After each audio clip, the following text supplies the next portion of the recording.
thought about changing my profile picture at the last minute to have a sombrero. There once was a young lawyer and politician who would write scathing letters to his political opponents and publish them in the local newspaper. And one day, he wrote one letter too many because a proud politician named James Shields took offense and challenged this man to a duel. The day of the duel arrived, the men faced each other, hands on their swords, and thankfully at the last minute, the men's seconds stepped in and stopped the duel. Later on, this man became one of the greatest presidents in American history. You may know him as Abraham Lincoln. Now, when we think of Abraham Lincoln, we think of the Emancipation Proclamation and the great things he did to establish civil rights for all people that we are still benefiting from today. He's a man of greatness. But what we don't think about is Lincoln as a human being, just like ourselves, who had to change how he sees the world and how he acts in it in order to be successful and to become great. There are many people that want to be influencers today on social media. If you look, about 63% of users say they want to be an influencer. Only 1% to 2% of people actually post regularly. But what I'm talking about is something deeper, something more real, and something more accessible to each of us. How do we become a real influencer? How do we develop true greatness? And I believe it has to do with three things: learning to see things as they really are, living what we know is true and developing self-mastery, and living a life of service, focusing on giving. The first principle is learning to see things as they really are, to understand how the world and people and ourselves really work. Look around you. How much do you understand about how the world works? How much do you understand about your cell phone, your car, how your shoes were made, how this building was constructed, even how your own body works? How much do we really understand about anything? The truth is, we are 99% ignorant. Almost everyone knows almost nothing about almost everything. But that 1% that we do understand of the world gets us by from day to day. And that's our mental model of life. It's kind of like a map of the world. If you've ever played a video game where the map kind of builds as you go through, that's what our life experiences do for us. They help us gain greater understanding of how the world works. But since we're human beings, it's not so simple as just seeing things. We also have to understand things and truly comprehend how the world works. We've all been on the receiving end of a misunderstanding, or maybe the one who misunderstood someone else. Just the other day, my wife, well, not the other day, a few years ago, but my wife reminded me of this story, and I got permission to share it, that I was at work, and she called me, and she said, "Where's the leash?" And she was in a panic because she had to take the dog out to go on a walk to make sure she didn't come home to a mess so she could get to her appointment on time. And I was like, I'm pretty sure it was at the house, but I checked my backpack, it wasn't there. And I was like, I'm sorry, I don't think I have it. And she hung up, frustrated, and called me about 5 minutes later, apologizing, and said, I found it, it was in the car right where I left it. And we all do things like that. We all struggle to see things the way they really are. We're limited by our memories, by our perception, by our biases. But we all need to develop an understanding of ourselves, of other people, and of the world in order to be able to act in it. Because if we want to be a real influencer, we have to learn to see things as they really are. So how do we do that? It starts with the influences that we take into our lives.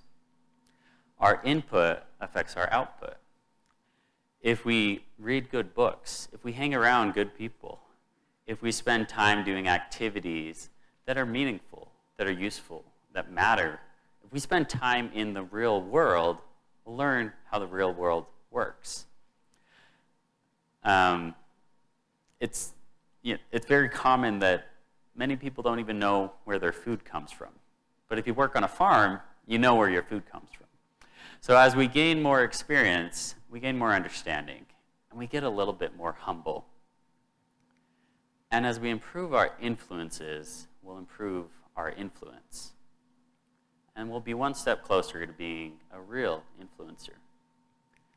But it's not enough to just know how the world works. We all want to be happy, healthy, wealthy, and wise. We all want the best outcomes. But we don't always want the best actions that create those outcomes. We might want a cherry tree, but are we planting cherry seeds? So we need to live by what we know. When I was 13 years old, I got a Facebook account. And like many of you, I quickly became interested in the feeling of connection of being on social media. Over time, I got on YouTube and X and all the different platforms that there are available. And you may relate to the experience around 11:20 p.m. with your assignments due at midnight, just barely getting free from a 3-hour doom scroll on YouTube. And I found myself in that experience far too often, where I would be turning things in late, being late to class, and whenever something felt overwhelming, I would just get on social media. Or I would do something else that gave me dopamine, such as eating sugary treats or things like that. And I don't think I'm strange in that regard because it's very common, but it's very frustrating to not feel in control of ourselves. Even though we know we should be doing so many things, we feel like we can't do them because we feel stuck. So the first step to developing self-mastery and being able to live what you know so you can be a real influencer is getting free from the things that control you. At one point, I asked my wife to change my Facebook password, and that boundary and that limitation was liberating to me. Because then I found myself still checking my phone to try to get on Facebook, still going to the website, but it was logged out. And then my thoughts and my attention would divert. And it made me think about, what are my real needs? Am I thirsty? Am I hungry? And how can I pay attention to what really matters right now? And then, when we get free from the things that control us, we're able to live by what we know. And just a little bit of consistency in our lives, we develop self-reliance, we develop self-respect, and we become more reliable, because self-mastery is a foundation of service and our ability to show up in our own lives, in our own sphere of influence.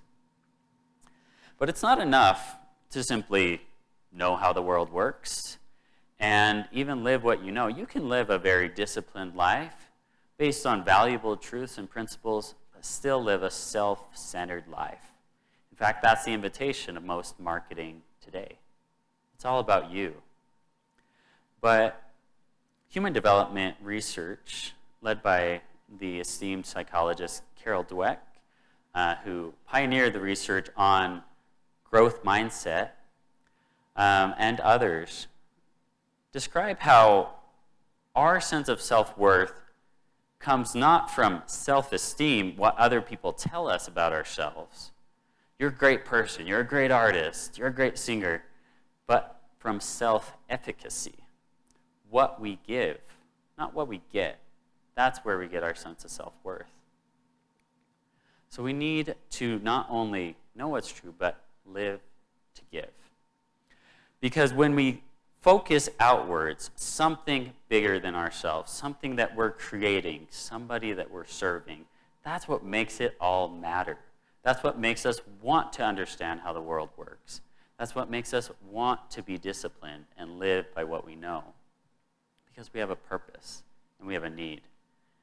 And in a way, it's the most self-centered thing you could do, because that gives you the best sense of self-worth, is to live what you know.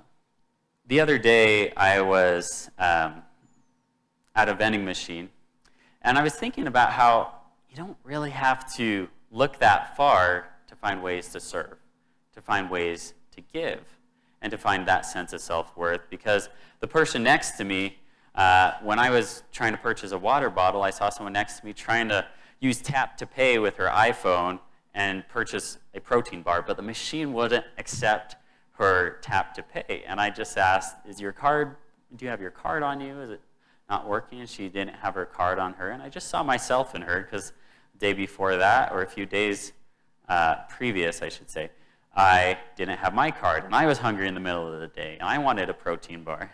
And so I just offered to pay for it. And she thanked me and tried to pay me back, but she didn't have Venmo, and it wasn't a big deal. But I'm not always like that. In 2024, I was working 30 hours a week at a job that pays way more than my student job, but I was hoarding every dollar, just thinking about me and my own. But Mario, my coworker, he's not like that. I came to the house that Mario works at one day, and I saw a mini fridge and a drawer labeled staff and a ton of snacks. And I just was like, what is all this? And he said, I liked your idea to have a staff drawer for snacks. I was like, did you pay for this with all your own money? And he's like, it wasn't that much. And he was always like that, thinking of someone else. And that's the last time I saw Mario, because a few days later, I learned that Mario had passed away in a car accident. He died at 25 years old. And when I heard that, I was shocked, because he wasn't much younger than me. And if someone around my age can lose their life, what does that mean about life? And we've all lost someone, whether they were 25 or 85. And in those moments, it makes us think about the things that matter most. And it makes us think about the influence that we all have on each other. Because we all do have influence on one another.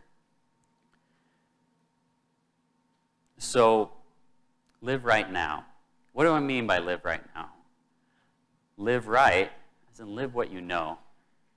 And live right now. Develop self-mastery. Be disciplined. Show up in your life. And look outwards. Focus on others. That's what it means to live right now. And most importantly, notice the person next to you. That's what it means to be a real influencer.